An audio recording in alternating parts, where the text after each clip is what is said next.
வணக்கம் மக்களே. நம்ம அன்றாட அரசியல் தான் பார்த்துட்டு இருக்கோம். அந்த விதத்துல நம்ம இன்னைக்கு என்ன போறோம் அப்படின்னா, ஒரு பயங்கரமான இன்ட்ரெஸ்டிங்கான நிகழ்வுகள் தான் தமிழ்நாட்டுல நடந்துட்டு இருக்கு. அததான் பார்க்க போறோம்.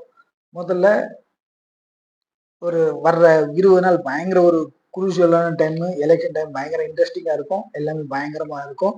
இதுல நம்ம நினைச்சிட்டு இருந்தது என்னன்னா, ஒரு 2 முனை போட்டி, 3 முனை போட்டி அப்படின்னு தான் இவ்வளவு நாள் சொல்லப்பட்டு வந்தது. ஆனா நடக்கிற சம்பவங்கள்லாம் பார்க்கும்போது 7 முனை போட்டி தமிழக அரசியல்ல இன்னைக்கு 7 முனை போட்டி நடக்க போகுது. என்னடா இவன் கிறுக்குமார் வந்து பேசிட்டு இருக்கானா அப்படின்னு நீங்க நினைக்கலாம். ஆனா உண்மையிலே 7 முனை போட்டிங்க. அது அந்த ஒவ்வொரு அணியும் யாரு எப்படி அப்படிங்கிறத நம்ம பார்க்க போறோம். அடுத்த சம்பவம் என்னன்னா, நாங்க கொள்கை கூட்டணி, எங்க கூட்டணிக்குள்ள பிரச்சனையே இல்லை, ஒண்ணுமே இல்லை, அப்படி பயங்கரமா இருந்துகிட்டு இருக்கோம் அப்படி சொன்ன திமுகவுல ஒரு வெட்டு குத்து கலேபுரம், எங்களுக்கு திருப்தி இல்ல, எங்களை ஏமாத்திட்டாங்க, எங்களை திமுக அப்படி பண்ணிட்டு நம்ம நம்பி கழுத்தெடுத்துட்டு நேத்து ஒருத்தர் கூட்டணியில வெளியே போயிட்டாரு, முந்தாண்டத்துல ஒரு கூட்டணியில ஒருத்தர் வெளியே போயிட்டாரு. அது யாரு என்னங்கிறத நம்ம இப்போ வர்ற இதுல பாத்துருவோம். அதே மாதிரி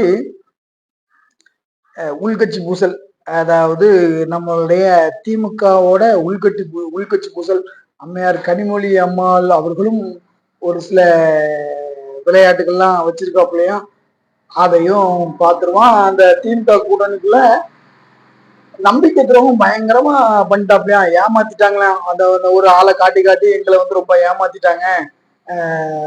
ஏன் அந்த புதுசா வந்த அந்த ஆளுக்கு எதுக்கு இவ்வளவு முக்கியத்துவம் அப்படின்ட்டு இருக்கிற கூட்டணி கட்சிகள்லாம் சொல்லவும் முடியலே, வெல்லவும் முடியலே அப்படிங்கிற மாதிரி புலம்பிக்கிட்டு இருக்காப்லையா.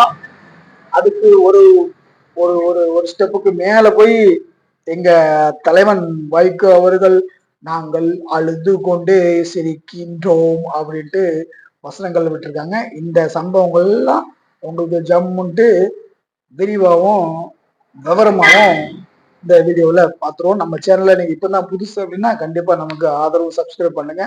சரி, ஓகே. முதல்ல வந்து கூட்டணி கட்சி, அதாவது திமுகவோட கூட்டணி கட்சிகள்ல இவ்வளவுக்குள்ள கதறல், எங்களை ஏமாத்திட்டார் ஸ்டாலின், எங்கள்கிட்ட போய் சொல்லிட்டாரு அப்படி சொன்ன சம்பவம். நேத்து ஒரு கட்சி வெளியே போயிருக்கு, இன்னைக்கு ஒரு கட்சி வெளியே வெளியே போயிருக்கு. ஏன் என்ன அப்படிங்கிறத இப்ப பார்த்துருவோம். முதல்ல நேத்து போனவரு தலைவர் நம்ம ஆளுதான் வேல்முருகன், தமிழக வாழ்வுரிமை கட்சி தலைவர் வேல்முருகன் வெளியே போயிட்டாப்ல.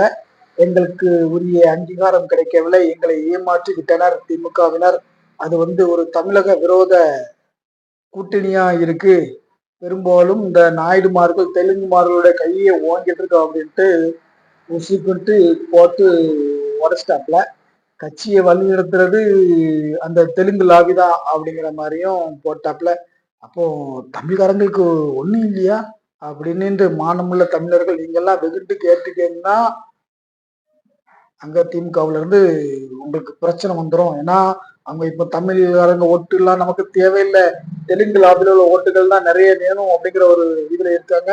அதனாலதான் தமிழ் வாழ்க, தமிழ் வளர்ச்சி அடையணும் அப்படின்னு சொன்னா கூட அந்த இந்து சமயநலத்துறை சேகர் பாபு வந்து இனி அடிக்கிறதுக்கு வராரு, இனி மிரட்டர் அப்படின்ட்டு ஓப்பனா டாக்க விட்டுட்டாப்ல தமிழக வாழ்வுரிமை கட்சி தலைவர் வேல்முருகன். அது மட்டும் இல்லாம இன்னொரு ஒரு பெரிய பூகம்பத்தையும் கிளப்பிட்டாப்ல. எப்ப நாலாம் அந்த கூட்டணி விட்டு வெளியே வந்துட்டேன் அப்படிங்கிறதுக்காக இதெல்லாம் சொல்லப்பா, அங்க ஆட்சி நடத்துறது அமைச்சர் பெருமக்களோ முதலமைச்சர் அவர்களோ இல்லப்பா, அந்த ஆட்சி நடத்துறதுக்குள்ளாதான் தெலுங்கு லாபியும், அதே மாதிரி அங்க உள்ள அந்த செக்ரட்டரி தான் ஃபுல்லா நடத்துறாங்க. எப்போ ஒவ்வொருத்தரும் செக்ரட்டரி பாக்குறதுக்கே 3 மணி நேரம் 4 மணி நேரம் காத்திருக்க வேண்டியிருப்பா, அந்த அளவுக்கு சூழ்நிலை. அதான் அரசாங்கம், இந்த அமைச்சர் பெருமக்கள் யாருமே அந்த ஆட்சி நடத்தல. அந்த ஆட்சி நடத்துறது ஃபுல்லாவே அந்த கவர்மெண்ட் ஸ்டாஃப் செக்ரட்டரி தான் நடத்திட்டு இருக்காங்க. எதை கேட்டாலும் எங்கிட்டலாம் எதுவும் பேசக்கூடாது, நீங்க அமைச்சரை நாங்க கூட்டா மட்டும்தான் வந்து பார்க்கணும், ஏன் எங்கிட்ட எல்லாம் வந்து என்னையெல்லாம் பார்க்கணுன்ட்டு யாரும் காத்திருக்க கூடாது அப்படின்ட்டு செக்ரட்டரி ஸ்ட்ரிக்டா சொல்லிட்டாப்லையாம். எது வேணாலும் பேசிட்டு, எது பேசணும்னாலும் சிஎம் சார்ட்டையும் உதவிட்டையும் தான் நீங்க பேசிக்கணும் அப்படின்ட்டு ஸ்ட்ரிக்டா வாடிக்கையா பேசுவோம். அதனால எல்லா அமைச்சர் பெருமக்களும் அரசு கோப்புகளுக்காக இவங்கள்ட்ட 3 மணி நேரம் 4 மணி நேரம் கையேந்திர நிலைமை வருதான். ஆனா இதுக்கு முன்ன வந்து கருணாநிதி ஐயாவை ஆட்சி பண்ணியிருக்காப்ப, ஜெயலலிதா மேல அமைச்சிருக்காங்க, எடப்பாடியார் பழனிசாமி எடுத்துக்காங்க, அவர்லாம் கூட்டம் ஒரு செகண்ட்ல எல்லாரும் வந்து கோப்போட கவர்மெண்ட் அதிகாரி பணிஞ்சு வந்து நிற்பாங்க. இங்க தலைமை ரொம்ப வித்தியாசமா இருக்கு அப்படின்ட்டு தன்னுடைய புலம்பலை வெளியே சொல்லிருக்காப்புல. அதே மாதிரி இதுக்கு நான் பெரிய உதாரணம் நம்ம நீர்வளத்துறை அமைச்சர் நீர்வளத்துறை அமைச்சர் திடீர்னு சீனியர் பெரிய ஒரு இந்த டக் லைஃப்ல பயங்கரமான ஆளு. அவருலாம் ஒரு நாள் ஒரு செக்ரட்டரிய பாக்குறதுக்கு 3 மணி நேரம் பாம்போல காத்து கிடந்துட்டு அழுதுட்டு பார்க்க முடியாம இனிலாம் நீங்க பார்க்க வரக்கூடாது அப்படின்னு சொன்னனால கார்ல ஏறி அவர் பாட்டுக்கு இப்போ அழுதுட்டே போயிட்டாரு அப்படின்ட்டு சொல்லிருக்காரு. அந்த நீர்வளத்துறை அமைச்சர் யாருன்னா துரைமுருகன். 2வது பெரிய கட்ட தலைவர், எத்தனை வருஷ அனுபவம் உள்ள தலைவர், கட்சிக்காக எத்தனை வருஷமா தன்னை ஈடுபாடு கொண்ட தலைவருக்கு இந்த நிலைமை அப்படின்ட்டு நம்ம சொல்லலை, வேல்முருகன் தான் சொல்றாப்புல. அவர் தான் இத்தனை காலமும் கூட்டணியில இருந்தார், அவங்க கூடயே இருந்த மனுஷன். அவர் தான் இந்த மேட்டரை புட்டு புட்டு புட்டு புட்டு வைக்காரு. இப்போ தெரியுதா திமுக இவ்வளவு ஸ்ட்ராங்கா உள்கட்சி உள்ள இருந்திருக்கு அப்படின்ட்டு. ஒரு விக்கெட் வெளியே வந்திருந்த சமயத்துல இன்னைக்கு 2வது ஒரு விக்கெட்டு வெளியே வந்துட்டு, அதான் கொங்கு தனியரசு அவரை நீ நம்ம கூட்டணியில் தான் இருக்க, நீ நம்ம கூட்டணியில் தான் இருக்க, உனக்கு சீட்டு உண்டுட்டு நம்ப வச்சு ஏமாத்துட்டாங்களாம். தலைவன் ஒரே டென்ஷன்ல ஒரு மீடியாவுக்கு பேர் எடுத்துருக்காங்க.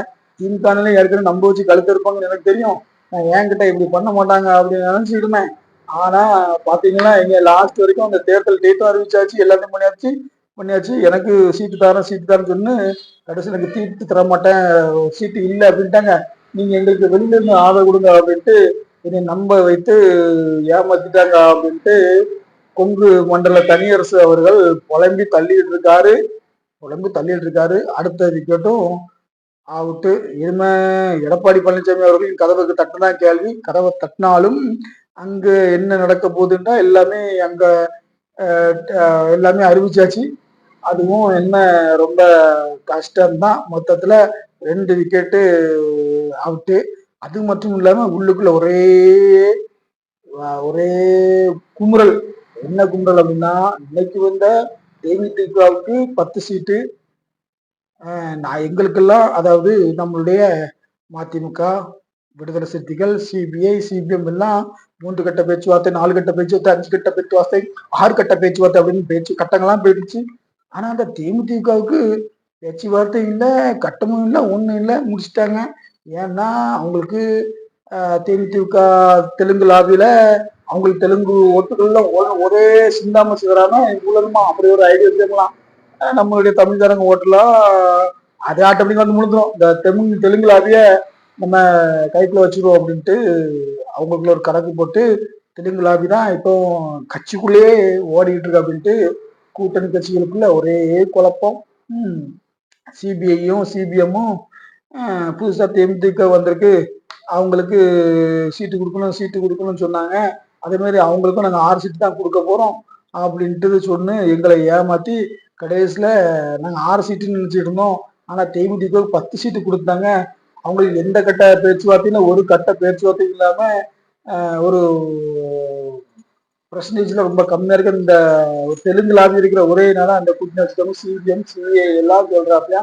அதே மாதிரி விடுதலை கட்சி தலைவர் ஐயா தோழர் திருமாவளவன் அவர்களும், இப்ப நான் உங்களுக்கு எவ்வளவோ முட்டு கொடுத்தும் என்கிட்ட இப்படிதான்டா சொன்னீங்க, இந்த தேமுதிகவுக்கு நம்ம சீட்டு கொடுக்க வேண்டியது இருக்கு அப்படின்னு சொன்னு அதை காட்டி சீட்டை குறைச்சிக்கிட்டீங்க. அவங்களுக்கும் உங்களை மாதிரியான சீட் தான் கொடுப்போம் அப்படின்னு சொன்னீங்க. பார்த்தா அவங்களுக்கு 10 சீட்டு டபுள் டிஜிட்டை கொடுத்துருக்கீங்க, எங்களை நம்ப வச்சு ஏமாத்திருக்காங்க அப்படின்ட்டு அவரு ஒரு குழந்தை இருக்காப்லையா. நம்ம ஐயா மதிமுக பொதுச் செயலர் வைகோ ஐயா அவர்கள் வந்து 4 சீட்டு தந்தீங்க. அதுல ஒண்ணு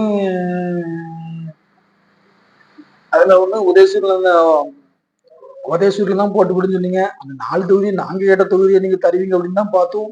அதுக்கும் வழி இல்லை. அந்த 4 தொகுதியும் தேமுதிக ரெடி பண்ணி தொகுதியில் இருக்கு அப்படின்ட்டு நாங்கள் சிரிக்கிறோம் சிரித்து கொண்டே நாங்கள் அழுகிறோம் அழுது கொண்டே சிரிக்கிறோம் அப்படின்ட்டு சிரிச்சு கொண்டு விளையாடலாம். இதுல தமிழ்நாட்டுல ஒண்ணு சொல்ல முடியாது இல்லையா, இந்த கோவத்தெல்லாம் எங்க கொண்டு போய் நம்ம தயமாறு பாட்டுறாங்க. புதுச்சேரி அரசியல்ல அப்படி எங்க தலைவன் தங்க தமிழன் சிறுத்தை திருமாவளவன் அவர்கள் வந்து உக்கிரமா பேசியிருக்காப்புல. புதுச்சேரி கூட்டணி கட்சி இல்ல, இந்த கூட்டணியில ஜெயிச்சுக்கிடாது, இது வந்து இது கொள்கை கூட்டணி சும்மா பேருக்கு தான் இருக்கு, அங்க ஒன்றும் கொள்கையில ஒண்ணும் இல்ல, எங்களுக்கு எதிராக ஓட் போட்டாங்க விட்டு அது ஒரு குழப்பம் அப்படின்ட்டு சிபி முருகர்ல அங்க கூட்டணி சரியில்லை சரியில்லை என்று சொல்கிறது. அதே மாதிரி சிபிஐ ஒரு கூட்டணி சரியில்லை சரியில்லைன்னு சொல்லுது. அதே மாதிரி எல்லாம் அங்க குழப்படி விடுதலை சிறுத்தைகள் தனியா அப்படி நான் எலெக்ஷனை சந்திக்கிறேன் அப்படின்ட்டு சொன்னகிட்டு இருக்காப்ல.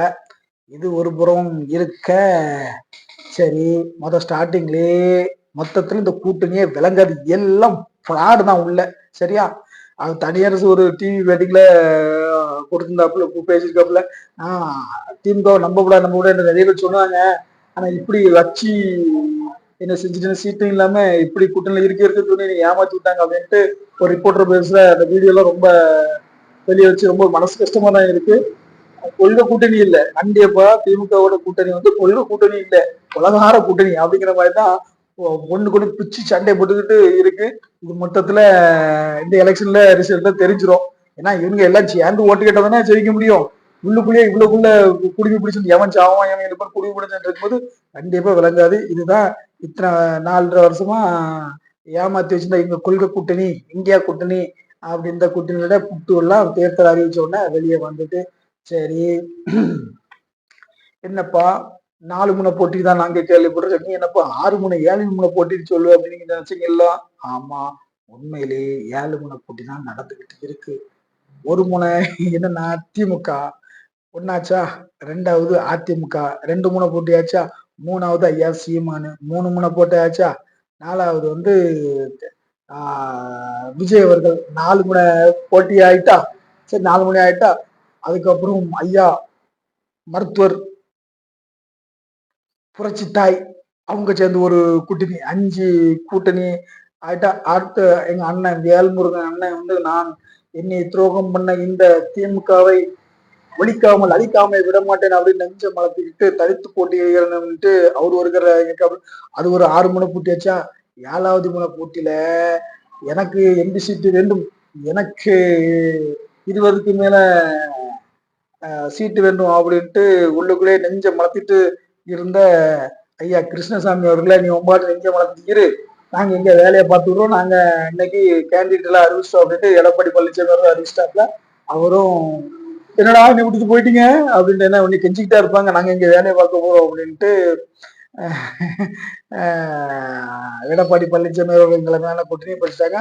அவரு இப்போ வேற வழி இல்லாம 7 முனை கூட்டி நான் தனியாக நின்று நான் செலுத்தி காட்டுகிறேன், அஇஅதிமுக ஒழித்து காட்டுகிறது அப்படின்ட்டு 7 மணி கூட்டணி 7 முனை போட்டி தமிழக அரசியல் வரலாற்றில் நடந்து கொண்டு இருக்கிறது என்பதில் எந்த ஒரு மாற்று கருத்தும் இல்லை. அதுல இப்போ புதுசா திமுகக்குள்ள ஒரு கலவரம் என்ன வந்ததுன்னா, அம்மையார் கனிமொழி அம்மையார் அவர்கள் வந்து, அண்ணன் நானும் மாநில அரசியலுக்குள் வரப்போகிறேன், நான் மாநில அரசுக்கு எனக்கு சீட்டு கொடுங்க, அதே மாதிரி என்னுடைய ஆதரவாளர்களுக்கு ஒரு 20 சீட்டு கொடுங்க, அப்படின்னு எனக்கு நல்லா இருக்கும் அப்படின்னு அவங்க ஒரு பூகம்பத்தை கிளப்ப, ஏமா நீ எல்லாம் வந்து டெல்லியின் முகமா தமிழ்நாட்டின் முகம் அப்படின்னு கனிமொழி அம்மையாரை ஏமாத்தி நீ டெல்லி அப்படின்னு சொல்ல, அதை தெரிஞ்சுக்கூட கனிமொழி அம்மையார் அப்படியா மகன் முக்கியமா தங்கை முக்கியமா அப்படின்னா, கண்டிப்பா முதல்ல மகன் தான் முக்கியம், அது ஊர் அறிஞ்ச விஷயம்தான், சரி நான் பாத்துக்கிறேன் அப்படின்னு அங்க ஒரு புல் புகைச்சலாக மொத்தத்துல தேர்தல் களம் பயங்கரம் ஜிவ்வுன்னு சூடு பிடிச்சி இருக்கு. இன்றைய தேர்தல் களம் 7 முனை போட்டியாகவும் கூட்டணியில் சாதித்திருக்கும் கூட்டணி எங்கள் பலம் என்று அறிவித்த திமுக கூட்டணி பிசுங்கி போய் இருந்து சந்திக்குது. இங்க வந்து தமிழ்நாட்டுல ஒன்னும் வாய் தந்து சொல்ல முடியாத காரணத்தால பிஜேபியில அடிப்படி சண்டை போட்டு குடிமை பிடி சண்டை ஓடிக்கிட்டு இருக்கு. அதுதான் திமுக கூட்டணியில் இந்தியா கூட்டணியோட நிலைமை. பயங்கரமா இருக்கு இல்லையா? ஓகே மக்களே, நம்ம சேனல்ல நீங்க இப்ப நான் புதுசு அப்படின்னா கண்டிப்பா நமக்கு ஆதரவு கொடுங்க. இன்றைய கல நிலவரம் இன்னும் வர்ற வீடியோக்குள்ள பயங்கர எக்ஸைட்டா இருக்கும். அன்னன்னைக்கு என்னென்ன இருக்கு, யார் லீடிங்ல போறா, எந்தெந்த தொகுதியில யாரு ஜெயிக்கிறதுக்கான வாய்ப்புகள் இருக்கு அப்படிங்கிறதும் நமக்கு உங்களுக்கு லைவ் அப்டேட்டா கொடுத்தோம். கண்டிப்பா உங்க ஆதரவு. மீண்டும் ஒரு வீடியோல சந்திப்போம். நன்றி, வணக்கம்.